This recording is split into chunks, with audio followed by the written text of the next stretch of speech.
நான் என் பொண்ணுக்காக இந்த ஏர் ஆயிலை ரெடி பண்ணியிருந்தேங்க.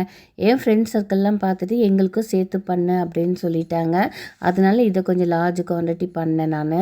இதில் வந்து ஜடாமஞ்சீர், வேம்பலம் பட்டை, அப்புறம் கருஞ்சீரகம், வெந்தயம் இதெல்லாம் போட்டு காய்ச்சி ஒரு 15-20 நாள் வந்து இந்த இரும்பு கடாயிலேயே வச்சுருந்தேன்.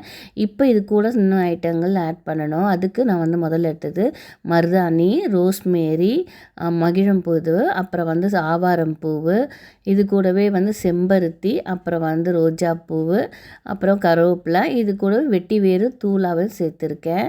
இது வந்து இப்போ இது நல்லா ஊறிடுச்சு. அதனால் இதை நல்லா ஃபில்ட்ரு பண்ணி எடுத்துடலாம். இதிலே போட்டோம்னா எண்ணெய் எல்லாம் இழுத்துரும். அதனால் அதை ஃபில்ட்ரு பண்ணிவிட்டு இப்போ கடாயை க்ளீன் பண்ணிவிட்டு திரும்பி அதிலே இந்த வடிகட்டி வச்சுருக்க எண்ணெயை இதில் ஊற்றிடலாம். இது வந்து எண்ணெய் வந்து கொதிச்சிடக்கூடாது. ஏன்னா கொதிச்சுன்னா இப்போ அந்த மற்ற ஐட்டம் எல்லாமே நமக்கு இதுவாகிடும்.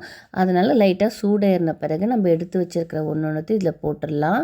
இது போட்டுட்டு இது வந்து ஒரு வாரம் வந்து அப்படியே நம்ம வெயிலில் வச்சு எடுத்தோம்னா இந்த எண்ணெய் வந்து சூப்பராக வந்துடும். இது முடி கொட்டுறதுக்கு, பொடுகுக்கு எல்லாத்துக்குமே இது நல்லா கேட்கும்.